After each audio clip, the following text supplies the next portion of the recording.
The Lord Jesus Christ bore our sins in his own body. ప్రభువైనటువంటి యేసుక్రీస్తు తానే తన శరీరమందు మన పాపములన్నీ మోసుకున్నాడు. So that we may die to sin. మనం పాపం విషయమై చనిపోనట్లుగా. And live unto righteousness. నీతి విషయమై జీవించున్నట్లు. Now when the Bible says that we are dead unto sins, దేవుని వాక్యం మరి మనం పాపంలో విషయం చనిపోయాము అని చెప్తున్నప్పుడు it's talking about how we are firstly dead to the power of sin. అంటే పాపం యొక్క అధికారానికి మనం ఏ విధంగా చనిపోయామో దేవుని వాక్యం జ్ఞాపకం చేస్తుంది. We are dead to the penalty of sin. అంటే పాపం యొక్క ఆ యొక్క వెల విషయంలో మనం చనిపోయినటువంటి వారు. And we will be dead to the presence of sin once we go to heaven. మనం ప్రభు యొక్క సన్నిధిలోనికి మనం వెళ్ళినప్పుడు ఆ పాపం యొక్క సన్నిధి నుండి మనం చచ్చినటువంటి వారంగా ఉంటున్నాం. So what the Lord Jesus Christ accomplished on the cross for our sins is tremendously important for us to understand. మన పాపముల విషయంలో ప్రభు అయినటువంటి యేసుక్రీస్తు సాధించినటువంటి విషయం అది మనం అవగాహన చేసుకునే విషయంలో చాలా అద్భుతమైనటువంటిది. And it's not something that you just think about or meditate upon.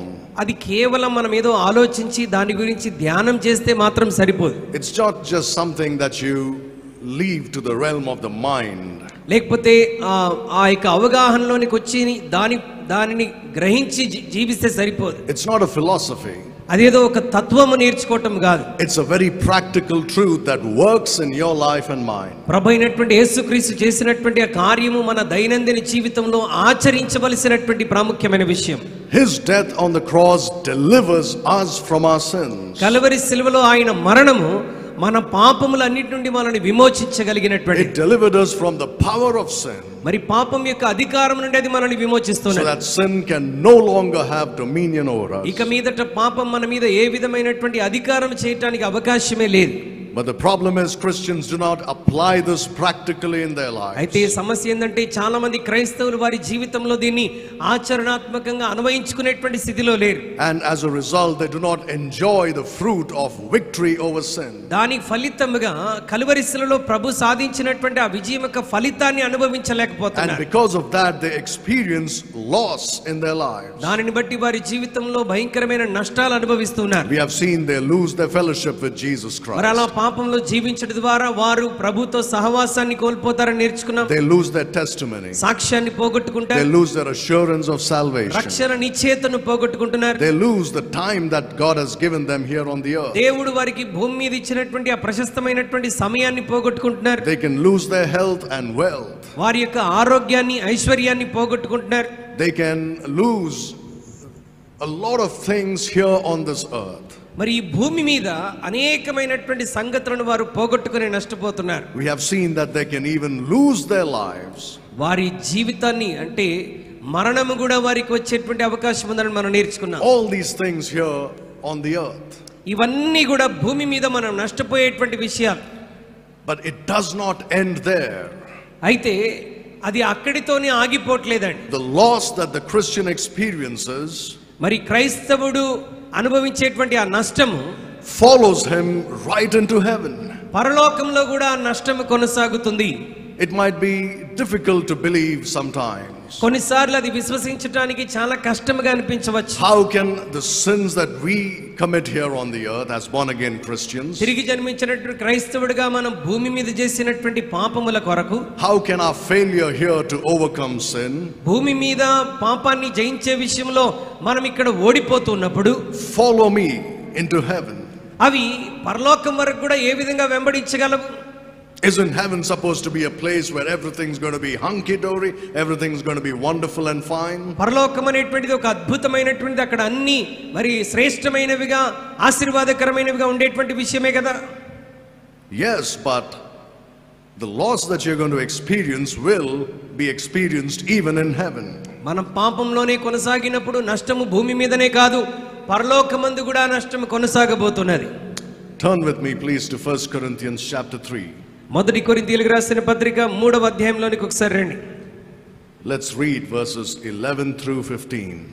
మొదటి కొరింథీ పత్రిక 3వ అధ్యాయం 11 నుంచి 15 వచనాలు. వేయబడినది తప్ప మరి ఒక పునాది ఎవడును వేయనేరడు. ఈ పునాది యేసుక్రీస్తే. ఎవడైనను ఈ పునాది మీద బంగారము, వెండి, వెలగల రాళ్ళు, కర్ర, గడ్డి, కొయ్యకాలు మొదలైన వాటితో కట్టిన ఎడల వాని వాని పని కనబడను. ఆ దినము దానిని తేటపరచును, అది అగ్ని చేత బయలుపరచబడును. మరియు వాని వాని పని ఎట్టిదో అగ్నియే పరీక్షించును. పునాది మీద ఒకడు కట్టిన పని నిలిచిన ఎడల వాడు జీతం పుచ్చుకొనును. ఒకని పని కాల్చివేయబడిన ఎడల వానికి నష్టము కలుగును. అతడు తన మట్టుకు రక్షింపబడును గాని అగ్నిలో నుండి తప్పించుకున్నట్టు రక్షింపబడును. Now this is not on the earth, this whole thing that Paul is talking about in chapter 3 of పౌలు మాట్లాడినటువంటి ఈ విషయాలన్నీ కూడా భూమి మీద జరిగేటువంటివి కాదు. This is what is called the judgment seat of Christ. ఇది యేసుక్రీస్తు యొక్క తీర్పు సింహాసనం దగ్గర జరిగేటువంటిది. Paul says we shall all stand before the judgment seat of Christ. మనమందరం కూడా ఒక రోజున యేసుక్రీస్తు న్యాయపీఠం ఎదుట నిలబడవలసినటువంటి వారం. When the church is raptured, సంఘం పైకెత్తబడినప్పుడు the first thing that happens is we go stand before the judgment seat of Christ. సంఘం పైకెత్తబడినప్పుడు జరిగేటువంటి మొట్టమొదటి విషయం ఏంటంటే మనందరం వెళ్ళి క్రీస్తు న్యాయపీఠం ఎదుట నిలబడతాం. You see, this happens before the marriage of the lamb to the church. ఇది ఎప్పుడు జరుగుతుందనంటే మరి గొర్రెపిల్ల యొక్క వివాహోత్సవం కంటే ముందుగా జరిగేటువంటి కార్యం. Now, in order for the bride to get ready for the marriage, అంటే ఈ యొక్క వధువు వివాహం కొరకు సిద్ధపడుతున్నప్పుడు she must be prepared for it. ఆమె దాని కొరకు పరిపూర్ణంగా సిద్ధపడి ఉండాలి. She must get ready for it. ఆమె దాని కొరకు రెడీగా ఉండాలి. And every spot and wrinkle in her clothes must be ironed out. ఆమె యొక్క వస్త్రాల్లో ఉన్నటువంటి ప్రతి మచ్చ, డాగు, ఈ మడత ఇవన్నీ కూడా సరిచేయబడాలి. And then she'll be ready to attend to take part in that wedding. అప్పుడు మాత్రమే ఆ యొక్క గొర్రెపిల్ల వివాహోత్సవంలో ఆ వధువు పాల్గొనేటువంటి అవకాశం ఉంది. So the judgment seat of Christ is where every spot is removed, every wrinkle is straightened out. యేసుక్రీస్తు న్యాయపీఠం మీద నిలబడినప్పుడు ఆ ముడత, డాగు, మచ్చ ఇవన్నీ కూడా తొలగించబడతాయి. You see, here at the judgment seat of Christ, you're not judged for your sins. You must make this very clear in your mind. ఇక్కడ మనం స్పష్టంగా గ్రహించవలసినటువంటి ప్రాముఖ్యమైన విషయం ఏంటంటే క్రీస్తు న్యాయపీఠం ఎదుట మనం నిలబడినప్పుడు మన పాపాలకు అక్కడ మరలా తీర్పు జరగదు. Our sins were judged on the cross of Calvary. మన పాపములన్నిటికీ కల్వరి శిలువలోనే తీర్పు జరిగిపోయింది. Jesus Christ bore our sins in his own body on the cross. యేసుక్రీస్తు ప్రభువారు మ్రాను మీద తానే తన శరీరమందు మన పాపములన్నిటిని మోసాడు. So there will be no making mention of sin in heaven. There is no place for that. మరలా పరలోకంలో క్రీస్తు న్యాయపీఠం మీద నిలబడినప్పుడు పాపాన్ని గురించినటువంటి ప్రస్తావనే ఉండదు. But what we are judged for at this judgment is our works. అయితే క్రీస్తు న్యాయపీఠం మీద నిలబడినప్పుడు మరి ఏ విషయంలో తీర్పు జరుగుతుందంటే మన క్రియల విషయంలో తీర్పు జరుగుతుంది. Every man's work shall be made manifest. ప్రతి వాని యొక్క పని అక్కడ తీర్పు జరుగుతుంది. In verse 13, 13వ వచనంలో రాయబడి ఉన్నది, వాని వాని పని ఎట్టిదో అక్కడ పరీక్షించబడుతుంది. whether good or bad. అది మంచిదైనా సరే చెడ్డదైనా సరే. When we sin here, it translates in heaven as bad works.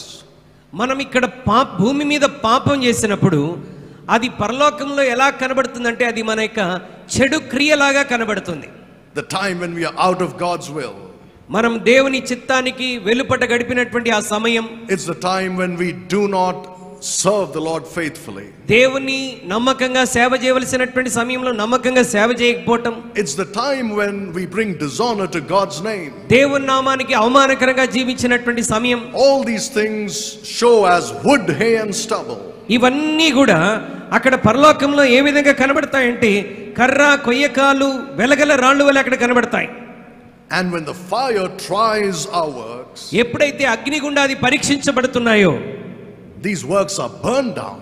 ఈ క్రియలన్నీ కూడా కాలిపోతాయి. You see, Paul here is talking about this great future event that awaits all of us, the judgment seat of Christ. భవిష్యత్తులో విశ్వాసులందరి కొరకు క్రీస్తు న్యాయపీఠం ఎదురు చూస్తున్నటువంటి కార్యాన్ని గురించి పౌలు ఇక్కడ మాట్లాడుతున్నాడు. Now you must make this very clear. ఇది చాలా స్పష్టంగా మనం గ్రహించాలి. That we are not judged for salvation there at the judgment seat. అక్కడ క్రీస్తు న్యాయపీఠం ఎదుట మనం రక్షణ కొరకు తీర్పులోనికి రావట్లేదు. Because our salvation was determined at the cross. మన యొక్క రక్షణ ప్రాయశ్చిత్త కార్యం అనేటువంటిది సిలువ దగ్గర జరిగిపోయింది. Paul says in this chapter, no other foundation can any man lay than that which is laid, which is Jesus Christ. ఈ పునాది మీద యేసుక్రీస్తు వారు వేసినటువంటి పునాది మీద మరి ఎవరు కూడా ఏ పునాది వేయడానికి అవకాశం లేదని అంటున్నాడు. Because you have the foundation of Christ, you are eligible to stand at the judgment seat of Christ. యేసుక్రీస్తు యొక్క పునాది ఉన్నది గనుక మనందరి జీవితాల్లో మనం ఇప్పుడు క్రీస్తు న్యాయపీఠం ఎదుట నిలబడటానికి యోగ్యులముగా ఉన్నాం. The unsaved of the world do not stand there. అయితే రక్షణ పొందనటువంటి వారందరూ ఎవరు కూడా క్రీస్తు న్యాయపీఠం ఎదుటికి రారు. None of the Old Testament saints will stand there. లేక పాత నిబంధనలోని భక్తులు ఎవరు కూడా క్రీస్తు న్యాయపీఠం ఎదుట నిలబడరు. Only you and I, the church of Jesus Christ. కేవలం నీవు నేను క్రీస్తు సంఘముగా పిలువబడుతున్నటువంటి విశ్వాసులందరూ కూడా క్రీస్తు న్యాయపీఠం ఎదుట ఉంటారు. And when we stand there, we'll be judged for our works. మనం అక్కడ నిలబడినప్పుడు మన విషయంలో అక్కడ తీర్పు జరుగుతుంది.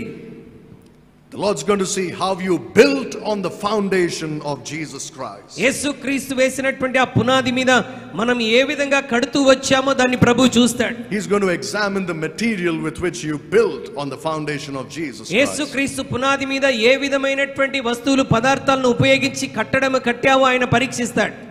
That material that is used to build on this foundation are your works. క్రీస్తు పునాది మీద నువ్వు ఉపయోగించడానికి కట్టడానికి ఉపయోగించిన పదార్థములన్నీ దేన్ని సూచిస్తున్నాయంటే నీ క్రియలను సూచిస్తున్నాయి. Your works can be like gold, silver and precious stones. నీవు చేసినటువంటి క్రియలన్నీ బంగారము, వెండి, వెలగల రాళ్ళు, కర్ర వలె ఉంటున్నాయి. And they can be like wood, hay and stubble. మరి అవి కర్ర, గడ్డి, కొయ్య వలె ఉంటున్నాయి. And when they stand, when God examines it, he sends a fire upon it. దేవుడు ఆ క్రియలను పరీక్షిస్తున్నప్పుడు వాటి మీదకి తన అగ్నిని పంపిస్తాడు. Like a refiner will do it to test the quality of the metal he's examining. అంటే ఆ యొక్క మెటల్ ని ఎగ్జామ్ చేయటానికే ఆయన దానిని అగ్ని గుండా పరీక్షిస్తాడు. If it's wood, hay and stubble, we know they'll burn. ఒకవేళ కర్ర, గడ్డి, కొయ్య కాలైపోతే అవి ఏమైపోతాయి? కాలి బూడిదైపోతాయి. If they are gold, silver and precious stones, they remain. ఒకవేళ నీ క్రియలు బంగారము, వెండి, వెలగల రాళ్ళ వలె ఉంటే అవి నిలిచి ఉంటాయి.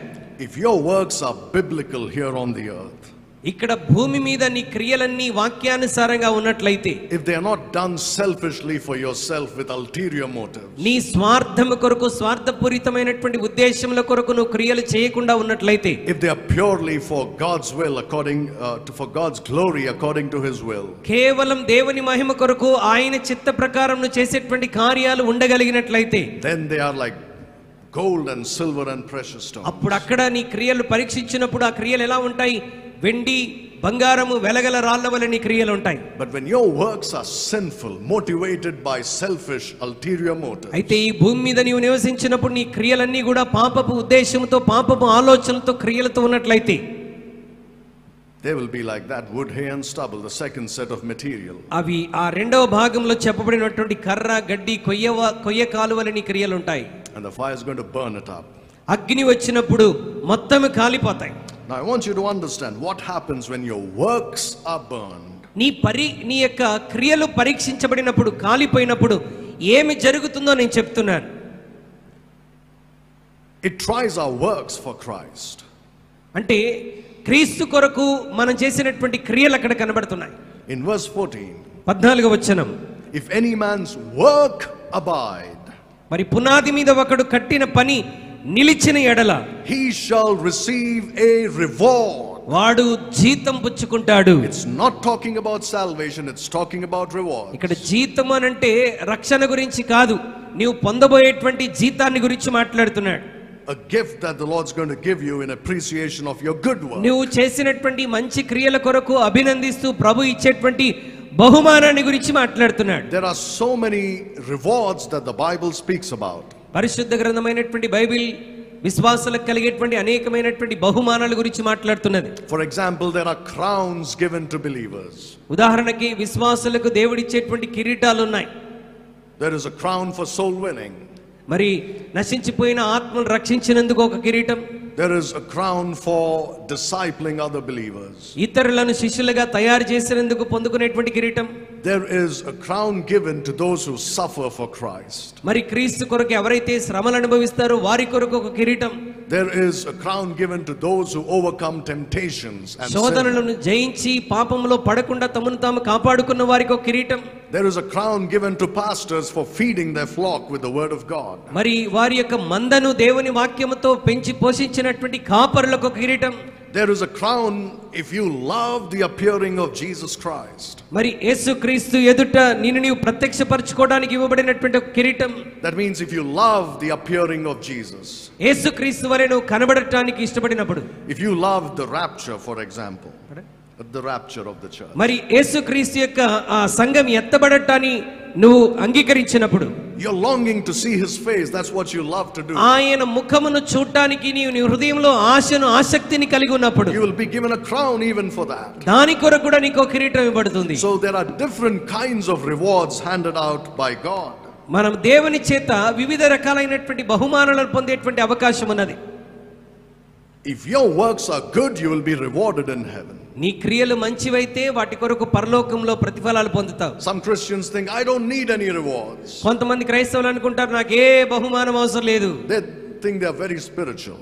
వారు ఏమనుకుంటారంటే నేను చాలా ఆత్మీయుని అన్నట్టుగా మాట్లాడుతుంటారు. They say, I'm not doing this for any reward. I want to glorify God. నేను ఇది ఏ విధమైనటువంటి బహుమానం కొరకు చేయట్లేదు, కేవలం దేవుని ఘనపరచడానికి చేస్తున్నాను అంతే.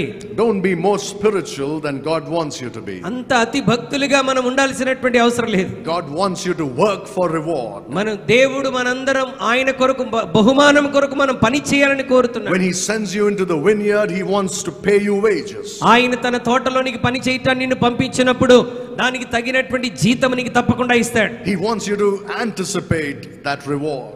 ఆ బహుమానం కొరకు నువ్వు ఆసక్తి కలిగి ఉండాలని దేవుడు కోరుతున్నాడు. He wants you to look forward to it. నేను నిశ్చయముగా ఆ బహుమానం పొందాలని నువ్వు ఎదురు చూస్తూ ఉండాలి. You know what the Bible says about Moses? Bible గ్రంథం మోసేను గురించి ఏమని చెప్తుందో తెలుసా? He thought that the treasures of Egypt are nothing compared to the reward God had in store for him. దేవుడు వారి కొరకు సిద్ధపరిచినటువంటి ఐశ్వర్యాన్ని ఆశీర్వాదాన్ని మరి ఐగుప్తుతో పోల్చుకుంటే ఐగుప్తు ఆశీర్వాదం ఎందును సరిపోనటువంటిది.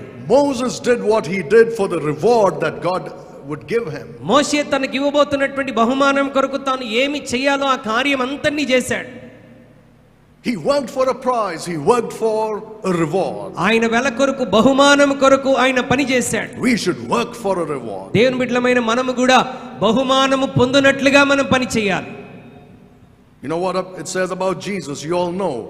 యేసుక్రీస్తు గురించి బైబిల్ ఏం చెప్తుందో మనందరికీ తెలుసు. For the joy that was set before him, he endured the cross. తన ఎదుట ఉంచబడిన ఆనందము కొరకు ఆయన సిలువను సహించుకున్నాడు. He was looking forward to that reward in heaven. తన ఎదుట తన కొరకు ఉంచబడినటువంటి ఆ బహుమానం కొరకు యేసు ప్రభువారు ఎదురు You చూస్తున్నాడు. know what Paul said, right? అపోస్తలుడైన పౌలు ఏం చెప్పాడు తెలుసా? He said, forgetting those things which are behind and reaching forward to those things which are ahead, I press toward the mark. వెనుకున్నవి మరచి ముందున్న వాటి కొరకే నేను వేగిరపడుతున్నానని పౌలు For అంటున్నాడు. the prize of the high calling of God. నా పిలుపుకు తగినటువంటి ఉన్నతమైన బహుమానం పొందటం కొరకు He's pressing for the prize that's awaiting him in heaven. పౌలు తన ఎదుట తన కొరకు ఎదురు చూస్తున్న బహుమానం కొరకు పరిగెడుతున్నాడు. It's important that we work for rewards.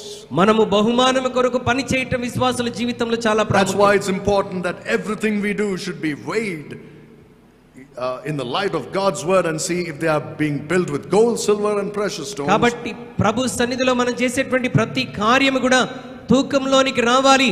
అవి వెండి బంగారం వెలగల రాళ్లతో పోలినటువంటివిగా ఉండాలి. And see if they are like wood, hair or stubble otherwise. లేక అవి కర్ర గడ్డి కొయ్యకాలు వలె ఉన్నాయా మనం పరీక్షించుకోవాలి. There are some other Christians మరికొంతమంది క్రైస్తవులు ఉన్నారు who say, I really don't care about these rewards. ఈ బహుమానాల గురించి నేను పెద్దగా ఆలోచించనండి. As long as I have a peaceful life here, that's enough. నేను ఈ భూమి మీద ప్రశాంతమైన జీవితం జీవిస్తే అంతే చాలు. As long as I don't suffer too much. నా జీవితంలో ఎక్కువ శ్రమలు లేకుండా, as long as all my needs are taken care of, నా అవసరతలన్నీ తీర్చబడుతుంటే చాలు. as long as my prayers are answered here, నేను భూమి మీద చేసేటువంటి ప్రతి ప్రార్థనకు దేవుడు జవాబిస్తే చాలు. I don't need anything in heaven. I'm happy to just go to heaven. నేను పరలోకానికి వెళ్తే చాలు, ఇంకా పరలోకంలో ఇంకా నాకేమీ అవసరం లేదు. You are a most miserable Christian if you think like నీ వల్ల this. ఆలోచన చేస్తే నీకంటే దయనీయమైన క్రైస్తవుడు ఇంకెవరు ఉండరు. A most ignorant Christian. చాలా అమాయకత్వపు క్రైస్తవుడవని నీవు అర్థం and చేసుకోవాలి. very foolish. చాలా వెర్రివాడవని గ్రహించాలి. Here is God himself saying, I want to reward you. ఇక్కడ దేవుడు తానే చెప్తూ ఉన్నాడు, నేను నీకు బహుమానం ఇవ్వాలని ఆశపడుతున్నాను అంటున్నాడు. And you're saying, I'm satisfied with these things. And నువ్వు అంటున్నావు ఈ క్రియలతో నేను సంతృప్తి చెందానని నీవు అంటున్నావు. there's a beautiful hymn which goes like this. ఒక అద్భుతమైనటువంటి పాట ఇలాగ వర్ణిస్తూ ఉంటుంది. He says, I'm satisfied with just a cottage below. మరి Just a small house here on the earth. నేను ఇక్కడ భూమి మీద ఒక చిన్న గృహంతో సంతృప్తి చెందుతున్నాను. A little silver and a little gold. కొంచెం వెండి బంగారంతో నేను తృప్తి చెందుతున్నాను. But in that city where the ransomed will shine, అయితే అక్కడ ఉన్నటువంటి గృహంలో నేను ప్రకాశించబోతున్నాను. I want a gold one that's silver lined. అక్కడ బంగారము వెండితో కలిగి ఉన్నటువంటి ఆ గృహం నాకు కావాలి. It's another one which says, this world is not my home, I'm just a passing through. ఈ లోకం నా గృహం కాదు, ఈ లోకంలో నేను ఒక బాటసారిగా నేను ప్రయాణం చేస్తున్నాను. My treasures are laid up somewhere beyond the blue. నా ఐశ్వర్యం అంతా కూడా ఆ చంద్రుడికి పైగా నా కొరకు సిద్ధపరచబడినటువంటి. That's the attitude of the Christian. క్రైస్తవుని యొక్క ఉద్దేశం ఆలోచన ఆ విధంగా ఉండాలి. Jesus said, lay not up for yourselves treasures on the earth. మీరు భూమి మీద మీ మనస్సును పెట్టుకొనవద్దు, మరి భూమి మీద మీ సంపదను కూర్చుకొనవద్దు అంటున్నాడు. Where moth and rust destroy. ఇక్కడ తుప్పు పడుతుంది, చిమ్మట పట్టి వేస్తుంది, దొంగలు దొంగిలిస్తారు. And thieves break through and steal. దొంగలు దానిని దొంగిలించేస్తారు. But lay up for yourselves treasures in heaven. పరలోకం కొరకు మీ ధనమును కూర్చుకొనుడి. So these Christians who say, as long as my life is good here on earth, I don't care about how it is in heaven. ఈ భూమి మీద నా జీవితం బాగా ఉంటే చాలు, ఇక నేను పరలోకాన్ని గురించి ఎక్కువగా ఆలోచించనన్నట్టుగా చాలా మంది క్రైస్తవులు ఉంటారు. Like they say, if I just put one leg in heaven, that's enough. నేను పరలోకంలో కాలు పెట్టి ఎంటర్ అయితే చాలు, ఇక నాకేం అవసరం లేదు అనుకుంటారు. Just think about it. For the short life here on earth, ఈ భూమి మీద ఉన్నటువంటి తాత్కాలికమైనటువంటి జీవితం, you work so hard. దాని కొరకు మనం ఎంతో ప్రయాసపడుతూ ఉంటాం. You take so much of care to make sure you enjoy all its ఈ comforts. తాత్కాలికమైన జీవితం కొరకే మనం ఎంతో ప్రయాసపడుతూ సుఖంగా సౌఖ్యంగా ఉండటానికి ఎంతో ప్రయత్నం చేస్తాం. You make sure that for this short life you have enough money set aside for ఈ emergencies. చిన్న తాత్కాలికమైన జీవితానికి కావలసినటువంటి ధనము, ఆరోగ్యము, సంపద అన్నీ ఉండేటట్లుగా నువ్వు చూసుకుంటావు. You make sure there's enough for retirement. మరి నీ రిటైర్మెంట్ తర్వాత కూడా చాలినంత సమకూర్చుకోవడానికి నువ్వు ప్రయాసపడతావు. You make sure you have, provided for your children's education and future. నీ పిల్లల చదువు కొరకు, భవిష్యత్తు కొరకు సమకూర్చుకోవాల్సిందంతా సమకూర్చుకోవడానికి నువ్వు ఇష్టపడతావు. All for these 70 years that we live here on the మనం earth. చేసే ఒకరికి ఎక్కువ ఒకరికి తక్కువ దేవుడు ఎందుకు చేస్తాడు అని మీరు అనుకోవచ్చు. ఖచ్చితంగా అలాగే ఉంటుంది పరలోకంలో. It depends on what you do here for Christ. What you do here for Christ. అంటే భూమి మీద నువ్వు ప్రభు కొరకు ఏ విధంగా జీవిస్తున్నావో, ఏమి చేస్తున్నావో దాని మీద అక్కడ నీ నాణ్యమైన జీవితం ఆధారపడి ఉంది. You see, even in hell there are degrees of punishment. నరకంలో కూడా వివిధ స్థాయిల శిక్ష ఉంటుంది. Some people get one level of punishment, others get a worse level. కొంతమందికి ఒక విధమైనటువంటి శిక్ష ఉంటుంది, మరి కొంతమందికి భయంకరమైన శిక్ష నరకంలో ఉంటుంది. I imagine probably as you go deeper and deeper into hell, you see worse kind of people there ఆ suffering. నరకంలో లోతుకు వెళ్తున్న కొలది ఇంకా భయంకరమైనటువంటి హింస చూస్తూ ఉంటాం. But when you go to heaven, depending on your rewards, your life is determined. మనం పరలోకమునకు వెళ్ళినప్పుడు నీకు ఇవ్వబడినటువంటి బహుమానాలను బట్టి నీ జీవితం ఏ స్థాయిలో అక్కడ ఉంటుందో అర్థమవుతుంది. Certainly, our life will not be exactly the same as Paul's, for sure. నిశ్చయముగా పరలోకానికి వెళ్ళిన తర్వాత మన జీవితాలు అపోస్తలుడైనటువంటి పౌలు పొందుకున్నటువంటి స్థితిలో మాత్రం ఉండవు. You think you and I will be on the same level with Paul? అపోస్తలుడైన పౌలుతో సమానంగా మనకు అక్కడ జీవితం ఇవ్వబడుతుంది అనుకుంటున్నారా? What do you think? I don't think so. నేనైతే అలా అనుకోవట్లేదండి. Think of what he did for the Lord. ఆయన ప్రభు కొరకు చేసినటువంటి కార్యాలు ఆలోచించాడు. Think of how much he suffered. ఆయన ఎంతగా శ్రమ పొందాడు. How he gave his life. ఆయన తన జీవితాన్ని ఏ విధంగా సమర్పించుకున్నాడు. His rewards will be very great. ఆయనకి ఇవ్వబడేటువంటి బహుమానాలు చాలా గొప్పగా ఉంటాయి. Like him there will be many great people from the church. పౌలు లాంటి అనేక మంది భక్తులు అక్కడ ఉండవచ్చు. It's not going to be the same, brethren. అందరికీ ఒకే విధమైన బహుమానం కాదండి. That's why we must strive and work hard here. కాబట్టి మనమే ఇక్కడ ప్రయాసపడి ప్రభు కొరకు మనం శ్రమనుందాలి. If there is a competitive spirit among Christians for heavenly rewards, how wonderful it would be. పరలోకంలో పొందుకునేటువంటి బహుమానాల గురించి భూమి మీద నివసిస్తున్న విశ్వాసుల పోటీ తత్వం ఉంటే ఎంత బాగుంటుంది. Instead of looking at each other, comparing ourselves with each other and saying who's better than the other. మరి ఆయన గొప్పవాడా నేను గొప్పవాడా అని ఈ విషయంలో ఒకరినొకరు పోల్చుకోవటం కంటే పరలోకంలో పొందబోయే బహుమానాల గురించి పోల్చుకుంటే చాలా బాగుంటుంది. And work hard for the Lord. దాని కొరకు ప్రభు కొరకు మనం ప్రయాసపడి పని చేయాలి. Because if you don't do it, you will lose your reward. మనం ఆ విధంగా ప్రయాసపడకపోతే పరలోకంలో పొందవలసినటువంటి బహుమానాలు మనం పొందలేం. And that will determine how your life will be for eternity. అది పరలోకంలో నీ జీవితం ఎలా ఉండబోతుందో నిర్ణయించబోతున్నది. When I say heaven, it's not just up there in the sky that I'm talking about. You must understand that. పరలోకము అనంటే ఆకాశం పైన ఉండేటువంటి ఆ స్థలం ఒక్కటే, దాని గురించి నేను మాట్లాడలేదండి. We are going to go there for sure. మనం నిశ్చయంగా అక్కడికి వెళ్తాం. But we are going to come back to the earth. మరలా భూమి మీదకి మనం తిరిగి వస్తాం. With Jesus Christ. యేసుక్రీస్తుతో పాటు తిరిగి వస్తాం. We are going to be here on the earth for 1,000 years. మనం ఈ భూమి మీద దాదాపు 1000 సంవత్సరాలు మనం ఉండబోతున్నాం. Without dying, of course.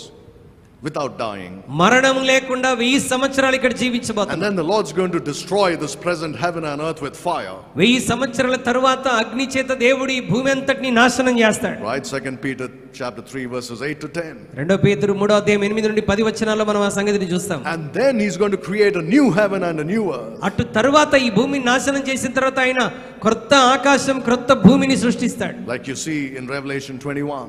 ప్రకటన గ్రంథం 21వ అధ్యాయంలో ఆ విషయాన్ని మనం చూస్తాం. And we are going to live here on the new earth forever and ever and ever. ఆ కొత్త భూమి కొత్త ఆకాశంలో మరి ఇక మనం నిరంతరం ఆయనతో కూడా జీవించబోతున్నాం. And what rewards we get when we stand at the judgment seat of Christ క్రీస్తు న్యాయపీఠం ఎదుట నిలబడినప్పుడు మనం ఏ బహుమానాలు అయితే పొందుకుంటామో will determine what we are going to do on earth for eternity. ఆ నిరంతరము మనము ఆ క్రొత్త ఆకాశం భూమిలో జీవిస్తున్నప్పుడు మనం ఎలా ఉండబోతున్నామో అవి నిర్ణయించబోతున్నాయి. Does this sound like a fairy tale to you? అది ఏదో పిచ్చితనంగా నీకు అనిపిస్తున్నదా? Read your Bible. నీ పరిశుద్ధ గ్రంథాన్ని క్రమంగా చదువు, అర్థమవుతుంది. Study the Bible, you will see this is true. దేవుని వాక్యాన్ని ధ్యానిస్తూ ఉన్నప్పుడు నీకు అర్థమవుతుంది ఈ సంగతులన్నీ బైబిల్లో ఉన్నాయి. Look at verse 15. 15వ వచనం దయచేసి చూడండి. ఒకని పని కాల్చివేయబడిన ఎడల వానికి నష్టము కలుగును, అతడు తన మట్టుకు రక్షింపబడును గాని అగ్నిలో నుండి తప్పించుకున్నట్టు రక్షింపబడును. If any man's work, not his life, not his salvation, his work shall be burned. ఒకని పని కాల్చబడిన ఎడల he shall suffer loss. వానికి నష్టము కలుగుతుంది. You see that a Christian can lose something even in heaven. అంటే క్రైస్తవుడు పరలోకంలో కూడా పోగొట్టుకునేటువంటి విషయాలు ఉన్నాయని మనం గమనించాలి. It says, but he himself shall be saved, yet so as by fire. అతడు తన మట్టుకు రక్షించబడతాడు. ఎలా రక్షించబడతాడు? కేవలం అగ్నిలో నుండి తప్పించబడినట్టుగా రక్షించబడతాడు. It will be a shameful thing to show our face to our brethren if we are in this condition. మనం ఈ విధమైన స్థితిలో ఉంటే అక్కడ మిగతా సహోదరులకు మన ముఖము చూపించుకోవడం చాలా సిగ్గుకరంగా అవమానకరంగా ఉంటుంది. Think about it. దాని గురించి ఆలోచించండి. All the great saints of the Bible will be there in heaven. పరిశుద్ధ గ్రంథంలోని అద్భుతమైనటువంటి భక్తులందరూ కూడా అక్కడ ఉంటారు. Jesus Christ and God the Father seated on their throne. యేసుక్రీస్తు ప్రభువారు తండ్రి అయిన దేవుడు వారి సింహాసనం మీద అక్కడ కూర్చొని ఉంటారు. And the whole congregation of the saints spread out before the throne. పరిశుద్ధుల సహవాసం అంతా ఆ సింహాసనం చుట్టూ కూర్చొని ఉంటారు. And there will be Abel, the first person to be killed, a righteous man.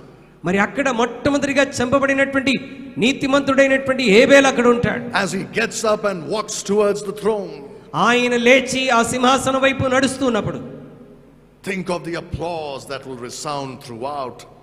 ఆ సమూహం అంతా అతన్ని చప్పట్లు కొడుతూ అభినందించడం ఒకసారి ఊహించుకోండి. There is Noah. అక్కడ ఇంకెవ్వరు కూడా, there is Noah, the great righteous man. మరి అక్కడ అంతకంటే ఇంకా నీతిమంతుడు ఎవరు కనబడరు. And then you have so many other saints like Abraham, Isaac and Jacob. ఇంకా అనేక మంది భక్తులు అక్కడ అబ్రహాము, ఇస్సాకు, యాకోబు వంటి వారు కనబడతారు. There is David, all of them watching and looking at us. దావీదు, వీరందరూ కూడా అక్కడ నిలబడి చూస్తూ ఉంటారు. And then you have the apostles who will get up and go to receive their reward. అపోస్తలులు లేచి వారికి ఉన్నటువంటి బహుమానాలు పొందుకోవడానికి ముందుకు వెళ్తారు. And then all those great men and women throughout the last 2000 years of church. గడిచిన 2000 సంవత్సరాలుగా దేవుని కొరకు ప్రయాసపడి ప్రాణాలను లెక్క చేయనటువంటి అనేక మంది భక్తులు లేచి వెళ్తూ ఉంటారు. There'll be those little children who refuse to deny Christ but face death for his sake. అనేక మంది చిన్న పిల్లలు క్రీస్తుని ఎరగమని చెప్పకుండా ప్రభు కొరకు ప్రాణాలు అర్పించినటువంటి చిన్న బిడ్డలు. So many women who were willing to go through shame and torture instead of denying Christ. యేసుక్రీస్తు యొక్క పేరు కొరకు యేసుని తృణీకరించకుండా అవమానాన్ని, నిందలను, శ్రమలు అనుభవించినటువంటి అనేక మంది స్త్రీలు. Think of men like Richard Wurmbrand who will be there. Richard వెర్మాన్ వంటి దైవజనులను మనం అక్కడ చూడవచ్చు. For 10 years the Nazis tortured him in prison. 10 సంవత్సరాలు చెరసాల్లో భయంకరమైన హింసను అనుభవించాడు. Every time increasing the level of torture. ప్రతిసారి అతని శ్రమ, అతని యొక్క టార్చర్ అధికమవుతూ ఉండేది చెరసాల్లో. He could say with Paul, I bear in my body the marks of the Lord Jesus Christ. పౌలు వలె తాను చెప్పగలడు, యేసు కొరకు నా శరీరంలో అనేకమైనటువంటి గాయాలు అనుభవించానని. And in spite of those 10 years of torture, he never denied Christ. ఆ భయంకరమైనటువంటి 10 సంవత్సరాల హింసలో ఆయన ఎన్నడూ కూడా యేసుక్రీస్తుని తృణీకరించలేదు. Those who were torturing him were fed up. అతన్ని హింసించినటువంటి వారు హింసించి అలసిపోయారు. But he never denied Christ. అయితే ఆయన ఎప్పుడు కూడా సిలువను, యేసుక్రీస్తుని ఆయన తృణీకరించలేదు. There will be men like him there in heaven. అలాంటి వ్యక్తులు ఇంకా భూమి మీద ఆ పరలోకంలో చాలా మంది నిలబడతారు, receiving their rewards. వారి యొక్క బహుమానాన్ని అక్కడ పొందుకుంటారు. And imagine your works are all burned down. మిగతా మన పనులన్నీ కూడా అక్కడ కాల్చబడతాయి. We are saved but as by fire. మనం రక్షించబడతాం. ఎలా రక్షించబడతాం అంటే కేవలం అగ్ని నుండి తప్పించుకున్నట్టుగానే ఉంటాం. We will wish we had a veil with which to cover our faces for eternity. మనం నిత్యత్వం కొరకు ఇక సిగ్గుతో మన ముఖాన్ని కప్పుకోవడానికే మనం ఇష్టపడతాం. God doesn't want that. అలా జరగకూడదని దేవుడు ఆశపడతా ఉన్నాడు. You stand in the danger of suffering loss of rewards. మనము భూమి మీద సరైన క్రమంలో జీవించకపోతే అక్కడ మనం పోగొట్టుకునేటువంటి ప్రమాదంలో మనం నిలిచి ఉంటాం. Look at 2 John verse 8. 2వ యోహాను 8వ వచనం దయచేసి చూడండి. అట్టివాడే వంచకుడును క్రీస్తు విరోధి ఉన్నాడు. మేము మీ మధ్య నెరవేర్చిన కార్యములను చెడగొట్టుకొనక మీరు పూర్ణ ఫలం పొందునట్లు జాగ్రత్తగా చూచుకొనుడి. Look to yourselves, he says, be careful. మిమ్మల్ని మీరు జాగ్రత్తగా చూసుకొనండి. That you lose not those things which we have wrought. మీరు మీ కార్యములను చెడగొట్టుకొనక జాగ్రత్త పడుడి అంటున్నాడు. That means there is a possibility that you can lose your works. అంటే నీ యొక్క క్రియలు అక్కడ పోగొట్టుకునేటువంటి ప్రమాదం ఉన్నదని జ్ఞాపకం చేస్తున్నాడు. But that we receive a full reward. అక్కడ పరిపూర్ణమైనటువంటి ఫలము మనం పొందబోతున్నాం. That means there is a possibility that you can get half of the reward. పూర్ణ ఫలము అంటే కొంతమంది సగం ఫలం పొందేటువంటి ప్రమాదం కూడా ఉన్నదని అర్థం. Maybe only a quarter of the reward he wants to give you. లేక ఆయన నీకు ఇవ్వదలిచినటువంటి బహుమానంలో ఒక 4వ భాగం మాత్రమే పొందుకుంటావేమో. You can lose rewards. నీవు నీ ఫలాన్ని పోగొట్టుకునే ప్రమాదం ఉన్నది. That's why the Lord warns the church here in Revelation chapter 3. అందుకొరకే ప్రకటన గ్రంథం 3వ అధ్యాయములో దేవుడు సంఘానికి హెచ్చరిక చేస్తూ ఉన్నాడు. He warns the church of Philadelphia in verse 11. మరి 3వ అధ్యాయం 11వ వచనంలో ఫిలదెల్ఫియా సంఘానికి హెచ్చరిక చేస్తా ఉన్నాడు. నేను త్వరగా వచ్చుచున్నాను, ఎవడునూ నీ కిరీటం అపహరింపకుండానట్లు నీకు కలిగిన దానిని గట్టిగా పట్టుకొనుము. Not only do you have this danger of losing your rewards, నీ యొక్క బహుమానం పోగొట్టుకునేటువంటి ప్రమాదం మాత్రమే but కాదు, you can lose your crown. నీ కిరీటాన్ని కూడా నువ్వు పోగొట్టుకుంటావు. He says, hold that fast which thou hast, నీకు కలిగిన దానిని గట్టిగా పట్టుకొనమని అంటున్నాడు. that no man take thy crown. ఎవడును నీ కిరీటం అపహరింపకుండానట్లు. There is a possibility that if you are not careful, you can lose your crown. ఒకవేళ నువ్వు జాగ్రత్తగా ఉండకపోతే నీ కిరీటాన్ని పోగొట్టుకునేటువంటి ప్రమాదం ఉన్నది. And it's not a small thing to lose your rewards in heaven. కిరీటము, బహుమానాలు పోగొట్టుకోవటం అంటే అంత సులభమైనటువంటి విషయం కాదండి. And the last thing that a Christian can lose, and that is once again in eternity. Let me not say heaven, but let me say eternity. క్రైస్తవుడు పోగొట్టుకునే నిత్యత్వంలో క్రైస్తవుడు పోగొట్టుకునే మరొక విషయం ఏంటంటే, You can lose your rewards, నీ బహుమానాలు పోగొట్టుకుంటావు. but then there is something else that you can lose. Look at Colossians chapter 3. కొలస్సీలకు రాసిన పత్రిక 3వ అధ్యాయంలోనికి రండి. Look at verses 24 and 25. కొలస్సీలకు రాసిన పత్రిక 3వ అధ్యాయం 24 నుంచి 25 వరకు మనం చదువుదాం. ప్రభువు వలన స్వాస్థ్యమును ప్రతిఫలముగా పొందుదుమని ఎరుగుదురు గనుక మీరేమి చేసినను అది మనుషుల నిమిత్తము కాక ప్రభు నిమిత్తమని మనస్ఫూర్తిగా చేయుడి. మీరు ప్రభు అయిన క్రీస్తునకు దాసులై ఉన్నారు. అన్యాయము చేసిన వానికి తాను చేసిన అన్యాయం కొలది మరలా లభించును. పక్షపాతం ఉండదు. In heaven we are going to receive the reward of inheritance. పరలోకములో మనం పరలోకములో బహుమానముగా స్వాస్యాన్ని పొందబోతున్నాం. What is inheritance? స్వాస్యం అంటే ఏంటండి? Many Christians think that salvation is inheritance. చాలా మంది క్రైస్తవులు ఏమనుకుంటారంటే మనం పొందినటువంటి రక్షణే స్వాస్యం అనుకుంటారు.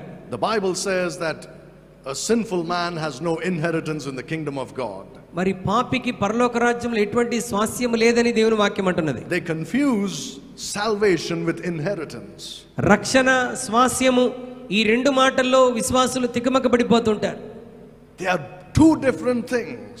రక్షణ స్వాస్యము ఈ రెండు కూడా వేరు వేరు విషయాలు. There is salvation as an inheritance which is reserved in heaven for you according to 1 Peter chapter 1 verse 4, I think. మొదటి పేతురు 1:4 ప్రకారముగా రక్షణ అనేటువంటి స్వాస్యం పరలోకంలో మన కొరకు సిద్ధపరచబడి ఉన్నది. That's not what we are talking about. ఇక్కడ స్వాస్యం అంటే మనం దాని గురించి మాట్లాడలేదు. There is an inheritance which is given to us as a reward. మనకి బహుమానముగా స్వాస్యాన్ని దేవుడు పరలోకంలో మనకి ఇవ్వబోతున్నాడు. Reward is that which is given for what you do. అంటే నీవు చేసినటువంటి క్రియలకు నువ్వు పొందుకునేటువంటి బహుమానం ఈ స్వాస్యం. And inheritance is given by a father to his son. స్వాస్యము తండ్రి తన కుమారులకు ఇచ్చేటువంటిది. We are the sons of God మనము దేవుని కుమారులము కుమార్తెలమై ఉన్నాము. by faith in Jesus Christ. యేసుక్రీస్తునందు విశ్వాసం ఉంచడం ద్వారా మనం ఆయన బిడ్డలమయ్యాం. And he's our father. ఆయన మన తండ్రి. And he wants to give us an inheritance. ఆయన మనందరికీ తన స్వాస్యముని ఇవ్వడానికి ఇష్టపడుతున్నాడు. That's why we are called the heirs of God in the Bible. Look at Galatians 4:7. మరి గలతీయులకు రాసిన పత్రిక 4:7 మనం ఆయన వారసులమని పిలువబడుతున్నాం. గలతీ 4:7 కాబట్టి నీవిక దాసుడవు కావు కుమారుడవైతే దేవుని ద్వారా వారసుడవు. You are an heir of God. మనము దేవుని యొక్క వారసులమై ఉంటున్నాం. What a thing for us to think about and rejoice and give thanks. దేవుని వారసులం అన్నటువంటి మాట మనం ఎంతగా మరి సంతోషించి ఆనందించవలసినటువంటి విషయం. How much we should thank God and praise him for this. వారసులుగా మనం ఉన్నందుకు మనం ఎంతగా దేవుని కృతజ్ఞతాస్తుతులు చెల్లించాలి. Look at Romans chapter 8 and verse 17. రోమా పత్రిక 8:17 ఒకసారి చూడండి. రోమపత్రిక 7:17 మనం పిల్లలమైతే వారసులము అనగా దేవుని వారసులము క్రీస్తుతో కూడా మహిమ పొందుటకు ఆయనతో శ్రమపడిన ఎడల క్రీస్తుతోడి వారసులము. We are children and heirs. మనము పిల్లలము, మనం వారసులము. And we are heirs of God. మనం దేవుని యొక్క వారసులము. And joint heirs with Christ. యేసుక్రీస్తుతో కూడా మనం పాలివారం అవుతున్నాం. Can you believe the honor that God has given you and me? దేవుడు నీకు నాకు ఇవ్వబోతున్నటువంటి ఆ ఘనత ఎంత గొప్పదో ఒకసారి ఆలోచించారా? We are not just heirs, we are joint heirs with Christ. మనము కేవలం వారసులము కాదండి, క్రీస్తు తోటి వారసులం. That means we will be treated equally with Christ. అంటే యేసుక్రీస్తుతో సమానమైన వారసత్వాన్ని మనం పొందుకుంటున్నాం. But this inheritance depends on certain things. అయితే ఈ స్వాస్యము నీ జీవితంలో కొన్ని విషయాల మీద ఆధారపడి ఉన్నది. Now about this whole matter of us being heirs of God and joint heirs with Christ, మనం దేవుని వారసులము క్రీస్తుతోటి వారసులం అన్నటువంటి అంశము you should take a few weeks and a few months to just sit and meditate upon దీన్ని this. ధ్యానించడానికి కొన్ని వారాలు నెలలైనా మనకు సరిపోదు. It'll be wonderful, it'll be a great blessing to అది meditate. చాలా గొప్ప ఆశీర్వాదకరమైనటువంటి అంశం. But again, this inheritance depends on how we live for Christ here. ఈ స్వాస్యము మనం భూమి మీద ఏ విధంగా జీవిస్తామో దాని మీద ఆధారపడి ఉన్నది. It depends on what we do for Christ here on the earth. మనము క్రీస్తు కొరకు భూమి మీద ఏమి చేయబోతున్నామో దాని మీద ఆధారపడి ఉన్నది. Now think about this. There is a father and a son. ఇలా ఆలోచించండి, తండ్రి కుమారులు ఇద్దరు ఉన్నారు. And the father is very rich and he has a lot of wealth. తండ్రి చాలా ఐశ్వర్యవంతుడు, ఎంతో గొప్ప ఐశ్వర్యం ఆయన దగ్గర ఉన్నది. And he has a son to whom the inheritance belongs. అతనికి కుమారుడున్నాడు, ఆ యొక్క స్వాస్యం అంతా పొందదగినటువంటి వాడు. But if the father is not pleased with the son, ఒకవేళ తండ్రి ఆ కుమారుని ద్వారా ప్రీతి చెందకపోతే he can make sure that his son doesn't receive the inheritance. ఆ కుమారుడికి ఆ స్వాస్యం ఇవ్వకుండా ఉండగలడు. he can write his wealth to a charitable organization. ఆయన వీలునామా వేరే వారి పేరు మీద రాసేస్తాడు. So it's not like because you're a son it is guaranteed that you will get this inheritance. నేను కుమారుణ్ణి కాబట్టి 100% గ్యారంటీగా ఆ స్వాస్థ్యం నాకే వస్తుంది అని అనుకోవడానికి వీలు లేదు. Now this is a general rule, of course. Maybe in some countries the rules are different. I don't know. ఇది సర్వసాధారణమైనటువంటి రూల్. కొన్ని ప్రాంతాల్లో ఆ రూల్ వేరుగా ఉండవచ్చు. But the father has the right to give the inheritance or the right to abstain from giving it. తండ్రికి అధికారం ఉంది ఆ స్వాస్థ్యాన్ని అతనికి ఇవ్వాలా ఇవ్వకూడదా నిర్ణయించడానికి. And the father has the right to decide. తండ్రికి నిర్ణయించేటువంటి అధికారం ఆయనకున్నది. And he has every right to exclude the son from it. ఆ యొక్క అధికారాన్ని అతని కుమారు విషయంలో నెరవేర్చడానికి సర్వ హక్కులు తండ్రికి ఉన్నాయి. Now what exactly is this inheritance? ఈ స్వాస్థ్యం అంటే ఏమిటి? Certainly it's not going to be gold and silver or something like that. అక్కడ ఆస్తి స్వాస్థ్యం అంటే బంగారము వెండి ఇలాంటివని కాదు. Because in New Jerusalem the streets are paved with gold. ఎందుకంటే క్రొత్త యెరూషలేములో మరి వీధులన్నీ కూడా బంగారంతో నిండి ఉంటాయి. We are going to walk on gold. మనం బంగారపు వీధుల్లో నడవబోతున్నాం. It's going to mean nothing to us really. అక్కడ బంగారాన్ని మనం ఏ మాత్రం లెక్క చేయమండి. What is this inheritance God has for us? దేవుడు మన కొరకు సిద్ధపరిచినటువంటి ఆ స్వాస్థ్యం ఏంటి? Look at 2 Timothy chapter 2 and verse 12. 2 Timothy 2:12 ఒకసారి చూడండి. 2 తిమోతి 2:12 మనం చూద్దాం. సహించిన వారమైతే ఆయనతో కూడా ఏలుదుము. All right, so if you suffer, you shall reign with him. మనం ఆయనతో కూడా శ్రమ పొందితే ఆయనతో కూడా మనం ఏలుతాం, పరిపాలిస్తాం. The inheritance is to rule with Christ. మనం పొందుకునేటువంటి స్వాస్థ్యం ఏంటి అని అంటే యేసుక్రీస్తుతో కూడా పరిపాలించటం. Many Christians don't realize this. చాలా మంది క్రైస్తవులు దీన్ని గ్రహించరు. That we will be ruling forever and ever. మనము నిరంతరం ఆయనతో కూడా కలిసి పరిపాలన చేయబోతున్నాం. And it is true, it's not some spiritual ruling. ఇదేదో ఆత్మ సంబంధమైనటువంటి పరిపాలన కాదండి. Look at Revelation 22 and verse 5. ప్రకటన గ్రంథం 22వ అధ్యాయం 5వ వచనాన్ని మనం చూద్దాం. రాత్రిక ఎన్నడూ ఉండదు, దీపకాంతి అయినను సూర్యకాంతి అయినను వారికి అక్కర్లేదు. దేవుడైన ప్రభువే వారి మీద ప్రకాశించును. వారి యుగయుగములు రాజ్యము చేయుదురు. They shall reign forever and ever. వారు యుగయుగములు రాజ్యము చేయుదురు. You know what Christians think when they think about eternity? నిత్యత్వాన్ని గురించి క్రైస్తవులు ఆలోచించినప్పుడు ఏమని ఆలోచిస్తారు తెలుసా? Firstly, they think forever we'll be in heaven where God's throne is. మనము నిత్యము దేవుని యొక్క మహిమలో మనం అక్కడ నివసిస్తాం అనుకుంటారు. In heaven. పరలోకములో. And they think we'll be like little angels with wings. మనము చిన్న చిన్న దేవదూతల్లాగా రెక్కలు కట్టుకొని అక్కడ ఉంటాం అనుకుంటాం. And we'll have harps in our hands or guitars or whatever you like. మన చేతుల్లో బూరు లేకపోతే గిటార్ మరి సితారాలు ఉంటాయి అనుకుంటాం. And we'll be flying around in heaven singing with seraphic voices. మనం పరలోకంలో అలా ఎగురుతూ విహరిస్తూ చక్కగా పాటలు పాడుతూ దేవుని ఆరాధిస్తాం అనుకుంటారు. Relaxing on fluffy clouds. మరి చక్కగా అక్కడ రిలాక్స్ అవుతూ ఆ మేఘాల మధ్య చక్కగా రిలాక్స్ అవుతూ ఉంటాం అనుకుంటారు. If that's your picture of heaven, పరలోకాన్ని గురించి నీ మైండ్ లో అలాంటి పిక్చర్ ఉంటే it's a very flawed picture. అది తప్పుడు పిక్చర్. అది That's not what the Bible tells us. Bible చెప్తున్న పరలోకం అలాగుండదు. You see, when God created Adam and Eve, దేవుడు ఆదామవ్వల్ని సృష్టించినప్పుడు he had a very specific purpose. ఆయన ఒక ప్రత్యేకమైన ఉద్దేశాన్ని కలిగి ఉన్నాడు. Adam was created as God's vice regent. That means he was going to rule on behalf of God. మరి ఆదామును దేవుడు సృష్టించినప్పుడు ఆదాము పరిపాలించేటువంటి వాడిగా సృజించబడ్డాడు. But when Adam sinned, he lost the right to rule.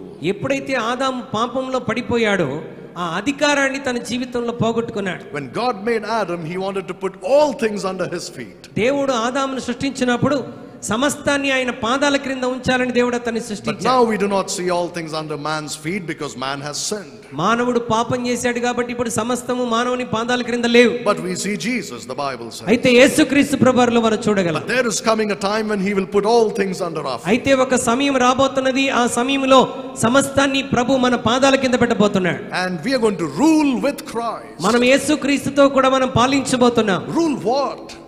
ఎవరిని పాలిస్తాం? దేనిని పరిపాలిస్తాం? What are we going to do in heaven ruling? పరలోకంలో పరిపాలించడం అంటే ఏం పరిపాలిస్తాం? There is no such thing as ruling from heaven. పరలోకంలో అలాంటి పరిపాలన ఏది ఉండదు అని అనుకుంటా. You see, the ruling will be on the earth. మనము భూమి మీద మనం పరిపాలించబోతున్నాం. The ruling will be for eternity. నిరంతరము నిత్యత్వము కొరకు మనం Now పరిపాలించబోతున్నాం. I'm going to say something which may not sit very well with many of you. నేను ఇప్పుడు చెప్పేటువంటి విషయాలు కొంతమందికి మరి వాళ్ళు గ్రహించడానికి కష్టంగా అనిపించవచ్చు. They may not like it వారికి ఇష్టం ఉండదు. because science has brainwashed them into thinking in a certain way. ఎందుకంటే మనం నేర్చుకున్నటువంటి సైన్స్ కొన్ని నమ్మకుండా మన బ్రెయిన్ ని కడిగి వేసింది. But this is what I believe, నేను నమ్ముతున్నటువంటిది ఏంటంటే that we are going to rule forever, not just on the earth but throughout the planets of the universe. మనము ఈ భూమి మీద మనం పరిపాలన చేస్తున్నప్పుడు కేవలం భూమి మీదనే కాదు, ఈ గ్రహాలన్నిటి మీద మనం పరిపాలన చేయబోతున్నాం. విశ్వంలో ఉన్న గ్రహాలన్నిటి మీద. Again, I don't have the time to delve deep into this subject.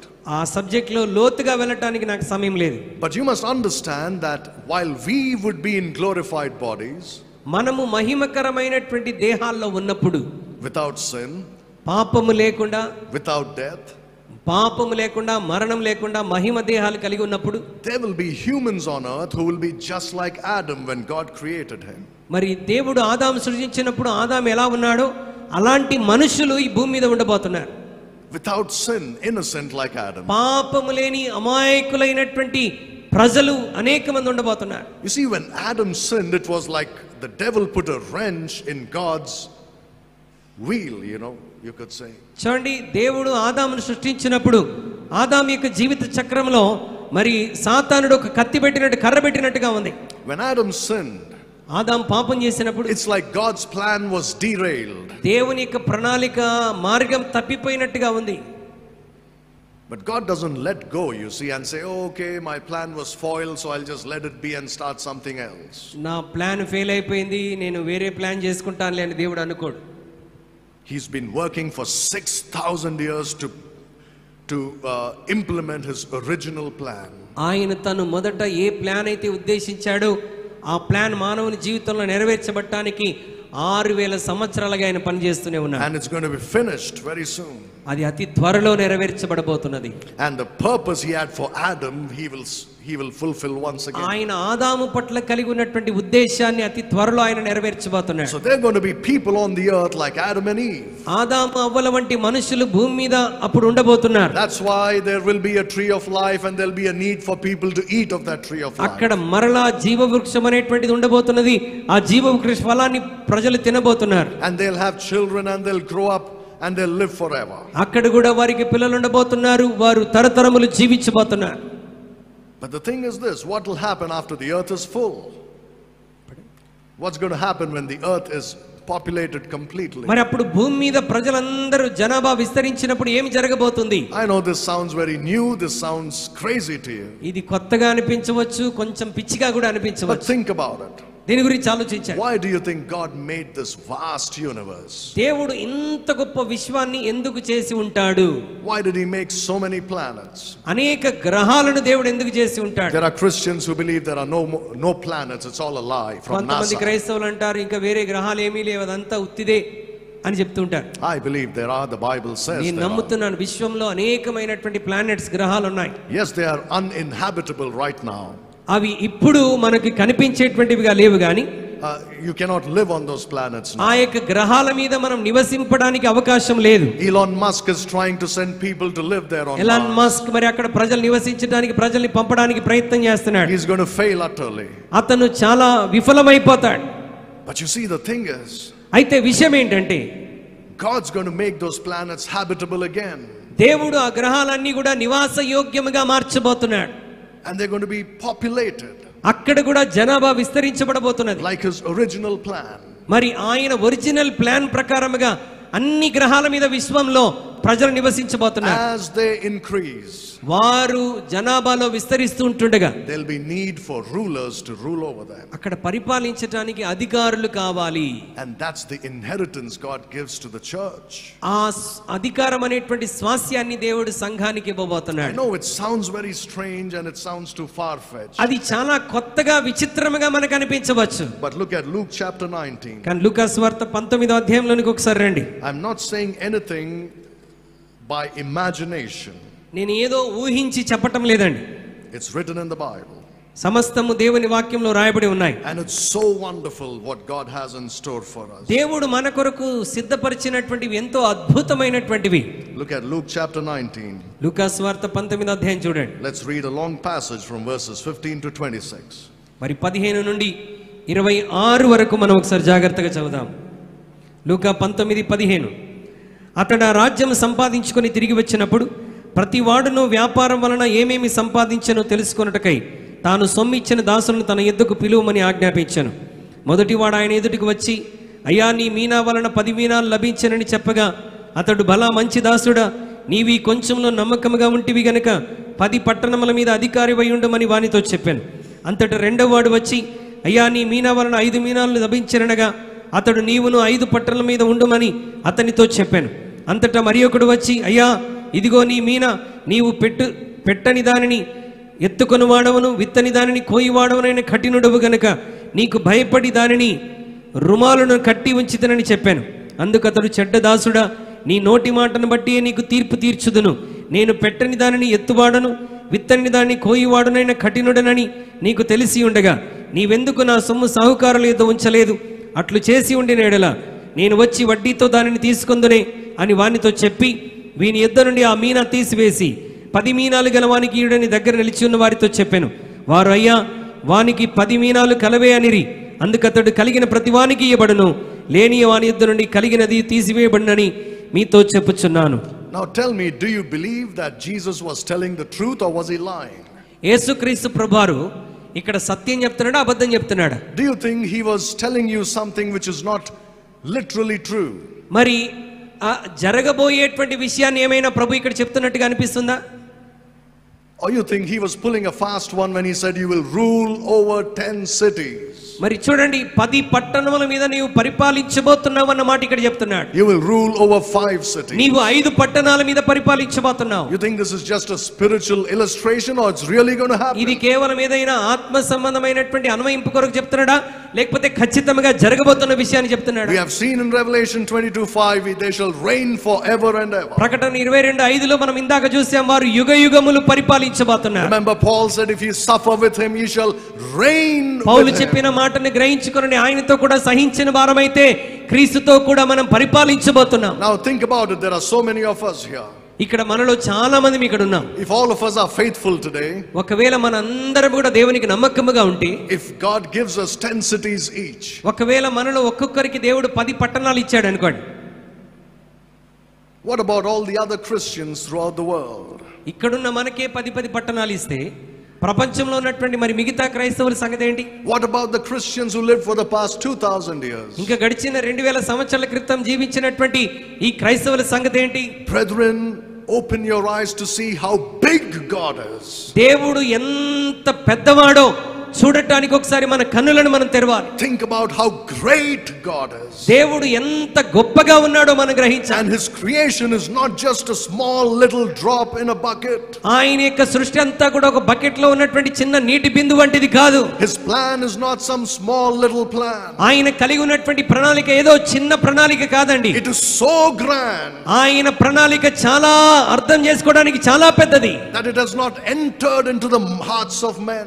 అది మనిషిని యొక్క ఆలోచనకు అంతు చిక్కనటువంటిది. But when you through the Holy Spirit study the scripture, పరిశుద్ధాత్మ సహాయంతో నువ్వు దేవుని వాక్యాన్ని ధ్యానిస్తున్నప్పుడు you will see how great, how grand his plan is. దేవుని యొక్క ప్రణాళిక ఎంత గొప్పదో, ఎంత అద్భుతమైనదో నువ్వు గ్రహించగలవు. And to rule with Christ is going to be glory unimaginable. యేసుక్రీస్తుతో కూడా పరిపాలించబోతున్నామంటే ఆ మహిమ మనం ఊహించన శక్యమైనటువంటిది. Ruling over 5 cities, ruling over 10 cities. 5 పట్టణాలను పరిపాలించడం, 10 పట్టణాలు పరిపాలించడం, పరిపాలించటం, not just in this little planet called Earth, ఈ కేవలం భూమి అని పిలువబడుతున్నటువంటి ఈ చిన్న గ్రహం మీదే పరిపాలన కాదు, but throughout the vast universe, throughout the galaxies God has ఈ made. విశ్వమంతటిలో, ఈ గెలాక్సీ అంతటిలో మనం పరిపాలించబోతున్నాం.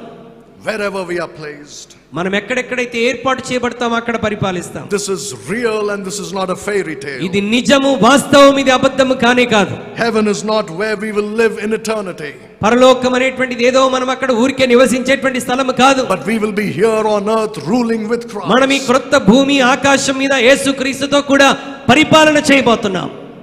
That is our inheritance. అది మనం పొందుకోబోయేటువంటి స్వాస్యం. And you're willing to throw it away? ఇంత గొప్ప స్వాస్యాన్ని నువ్వు ఊరికినే చేయి విడుచుకుంటావా? Are you willing to let it go? అది నష్టపోయేటట్టుగా పోగొట్టుకోవడానికి ఇష్టపడతావా? You think it's all right for us to lose this inheritance? ఓ, ఈ స్వాస్యం పోతే పోయిందిలే అని అనుకుంటావా?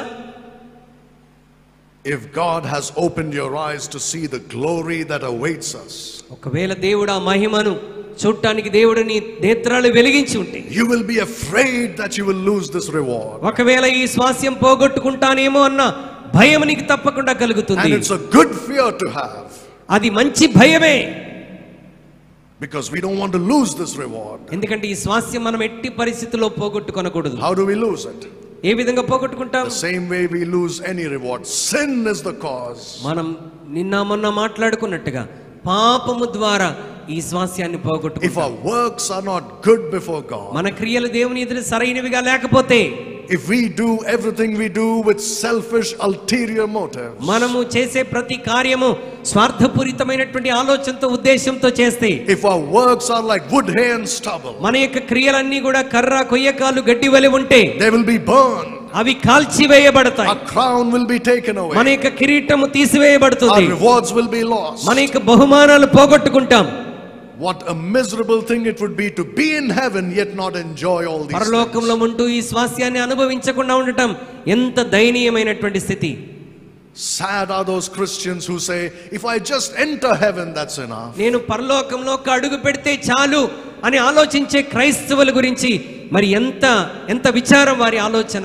It's a great dishonor to Jesus Christ and his sacrifice. అది దేవునికి ఆయన చేసినటువంటి సమర్పణకి మరి ఘనతను తెచ్చేదిగా ఉండదు. Because he did everything he needs to do in that cross to give you a victorious Christian life. ఈ విజయవంతమైన క్రైస్తవ జీవితాన్ని జీవిస్తా స్వాస్యం పొందడానికి ఆయన చేయవలసిన కార్యాలన్నీ సిలువలో చేశాడు. You have to enter into it. మనం దానిలో ప్రవేశించగలగాలి. You have to practically apply it. ఆచరణాత్మకంగా వాటిని మన జీవితానికి అన్వయించుకోవాలి. He bore our sins in his own body ఆయన తానే తన శరీరమందు మన పాపములను మోసాడు. on the tree, ఆయన మ్రాణు మీద మన పాపములను మోసాడు. that we being dead to sin should live unto మనం righteousness. పాపం విషయంలో చనిపోయి నీతి విషయంలో జీవించినట్లుగా ఆయన కార్యం చేశాడు. Why should we live unto righteousness? మనం ఎందుకు నీతిమంతులుగా జీవించాలి? For all the great rewards he has in store for దేవుడు us. మన కొరకు సిద్ధపరిచినటువంటి శ్రేష్టమైన బహుమానాల కొరకు, For the inheritance he has prepared for దేవుడు us. మన కొరకు సిద్ధపరిచినటువంటి స్వాస్యమును పొందటానికి, So that we do not experience loss in this life. మరి ఈ జీవితంలో మనం వాటిని పోగొట్టుకోకుండా ఉండటానికి, So that we do not experience loss in heaven and in eternity. ఈ లోకంలోను పరలోకంలోను మనం ఏ నష్టము పొందకుండా ఉండటానికి.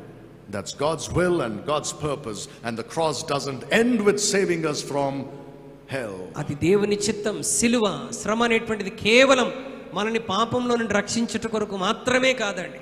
It's not just to save us from hell. మనల్ని నరకం నుండి తప్పించడానికి మాత్రమే కాదు, It is for us to live a holy life మనం పరిశుద్ధమైన జీవితం జీవించుటకు, and get all the rewards God wants to lovingly give his అలా son. జీవించడం ద్వారా ప్రేమతో ప్రభు ఇచ్చేటువంటి శ్రేష్టమైన బహుమానాలు, స్వాస్యములన్నీ పొందుట కొరకు.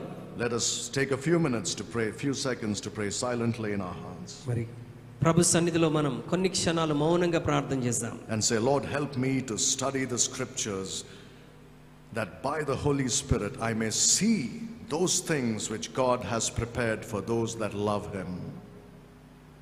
ప్రభా, ఇదిగో మా కొరకు, నిన్ను ప్రేమించే వారి కొరకు సిద్ధపరిచినటువంటి వాటిని, వేటిని పొందబోతున్న వాటిని దేవుని వాక్యమును ధ్యానించి ఇంకా గ్రహింపులోనికి వచ్చినట్లుగా సహాయం చేయండి. It has not entered into the heart of man what God has prepared, but we can know them by the Spirit. మా ప్రభా ఇదిగో వాటిని కేవలం పరిశుద్ధాత్మ సహాయం ద్వారా మాత్రమే మేము గ్రహించగలమని నేర్చుకుంటున్నాం. Help us to delve deep into this treasure that you have given us, the Holy Scriptures. మీరు మా కొరకు ఇచ్చినటువంటి గొప్ప స్వాస్యములో పరిశుద్ధాత్మ సహాయం ద్వారా దేవుని వాక్యంలో మేము గ్రహించడానికి సహాయం చేయండి. Maybe there is somebody here who has experienced great loss in life as a result of not obeying God's word.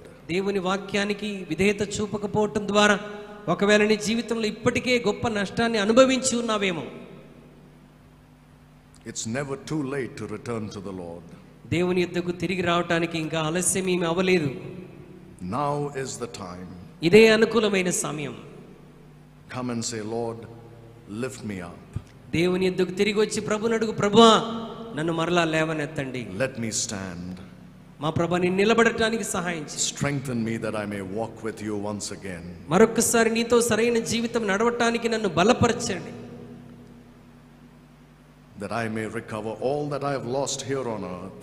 నేను ఈ భూమి మీద పోగొట్టుకున్నవన్నీ మరలా తిరిగి పొందుకోవడానికి సహాయం చేయండి. And that I may have a reward in heaven. అంత మాత్రమే కాకుండా పరలోకంలో నేను బహుమానం పొందుటకు సహాయం చేయండి. Would you pray like that right now? ఆ విధంగా ప్రార్థించగలవా ఈ క్షణమే?